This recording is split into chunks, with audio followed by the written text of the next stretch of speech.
Good morning, Time to Thrive.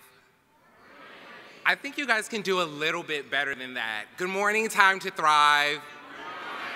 Awesome. I want to thank Dr. Ethier for that introduction, and I hope you all are enjoying yourselves here so far at the 2018 Time to Thrive Conference.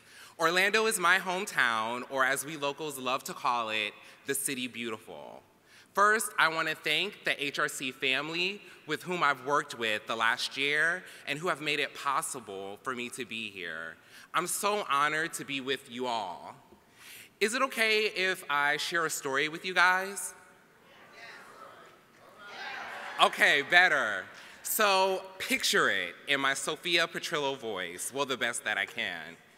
The year is 2012, and the scene opens with a young man who's in his bathroom, hunched and huddled over his toilet. His clothes are drenched in sweat, his throat dry and sore from vomiting, and he can't seem to get this fever down after taking, in his mind, one Tylenol tablet too many. In between each hurl, he rationalizes the onset of rapid and unexpected changes occurring within his body the past month. And then everything goes black. This same young man is now sitting on an exam room table. His knuckles are white, his heart is beating so hard he can hear it, and his stomach in more knots than shoestrings tied by a 4-year-old. It was only 2 weeks ago he had finally mustered up the courage to go to the health department for a full STD screening. As he reflects on what brought him here, emotions of anger, depression, and isolation cloud his thoughts. The door opens and the doctor walks in. He looks at the young man in his eyes with an expressionless face and tone and says, "You have tested positive for HIV." End scene. Upon receiving the news from his doctor, that young man now became part of a group of youth ages 13 through 24 who account for 22% of all new HIV diagnoses in the United States, according to the CDC. He also became a part of a group of Black and Latinos who in 2015 accounted for 65% of new HIV infections among gay and bisexual men in the United States. That young man was me.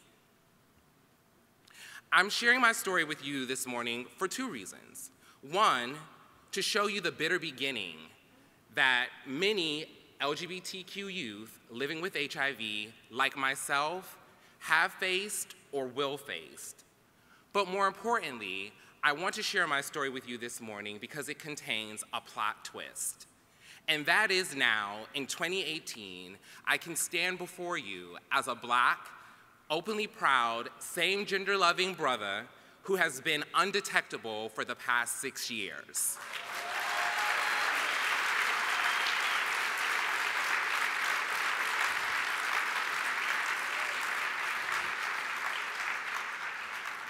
I've gone on to advocate in my local community on behalf of persons living with HIV, including LGBTQ+ youth, and especially LGBTQ+ youth of color.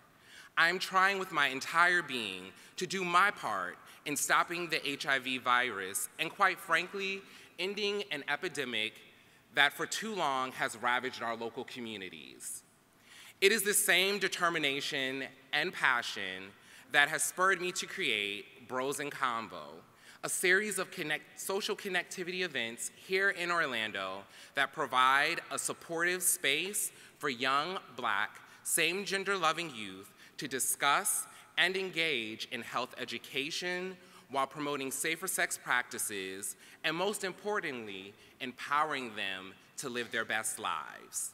You see, my bitter beginning with HIV has turned into a beautiful testimony about having the courage to live and the will to make a difference, or in the words of a good friend of mine, Daniel Driffin, to thrive, turn HIV resentment into victories everlasting.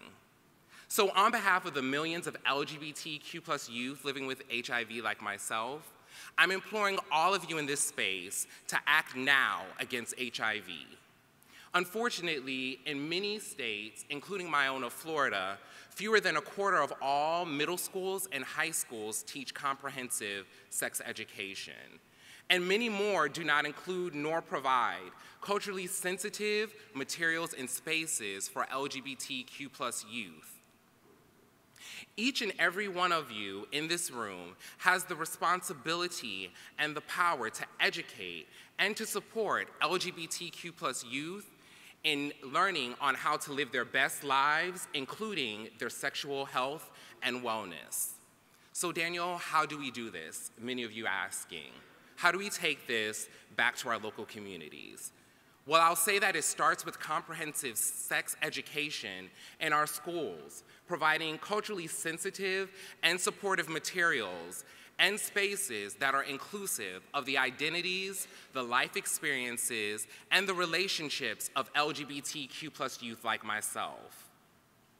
It continues by providing LGBTQ+ youth with the tools necessary to stop the virus: condoms, HIV testing, access to medications that prevent HIV, such as PrEP and PEP, and access to medications that can treat HIV and help individuals living with HIV reach viral suppression.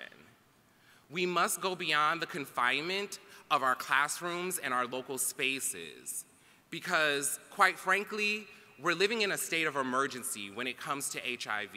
And I, along with millions of LGBTQ+ youth, are counting on each and every single one of you in this room.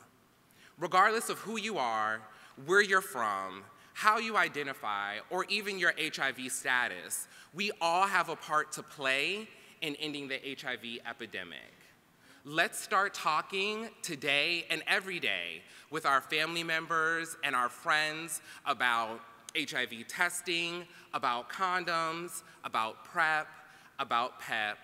Let's start talking about the importance of treatment and how being undetectable equals untransmittable. Let's encourage and support LGBTQ+ youth to be their best advocates and live their best lives. If you're unsure on how to start the conversation or what resources are available, I encourage you to take advantage of one that's here at the conference.